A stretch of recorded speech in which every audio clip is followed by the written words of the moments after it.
Hello everyone नतुन এটা mini ভ্লগলে আপোনালোক সকলোকে স্বাগতম জনালো। আজি ওলালো বিহুৰ বজাৰ কৰিবলৈ আৰু আজি আছিল ঈদৰ কাৰণে একেবাৰে গাড়ী কম তথাপি এখন কিবাকে টেম্পো এখন পালো তাতে উঠি ললো।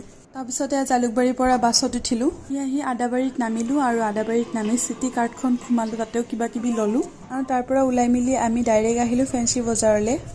আৰু এয়া দেখিছেনে ফেন্সি বজাৰত ভিৰ বাপৰে পূজাই হওক বা বিহুৱে হওক ফেন্সি মেইন দে একেবাৰে মানুহ ভৰ্তি একেবাৰে খোজ দিবলৈ জাগা নাই উখা ল'বলৈ জাগা নাই এনেকুৱা হৈ গৈছে মানে তথাপিও আমি কিবাকে বজাৰখন কৰি আৰু এইযোৰ চাদৰ মেখেলাও ললো। কেনেকুৱা লাগিছে আপোনালোকে জনাবচো কমেন্ট বক্সত। মোৰ কিন্তু বহুত বেছি ভাল লাগিছে আৰু এইযোৰ চাইছিলো কিন্তু এইযোৰ ইমান ভাল নালাগিল তো সেইযোৰে লৈ ললো।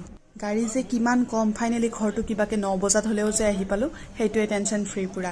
আৰু আহি পায়ে কাপোৰবিলাক মাহঁতক দেখুৱালো তাৰপিছত ধুনীয়াকৈ জাপি জাপি থৈ দিলো। আৰু এয়াই আছিল আজিৰ মিনি ভ্লগ। কেনেকুৱা পালে নিশ্চয় জনাব। আপোনালোকে বিহুৰ বজাৰ কৰিলে নে সেইটোও জনাব। Please subscribe. Bye bye.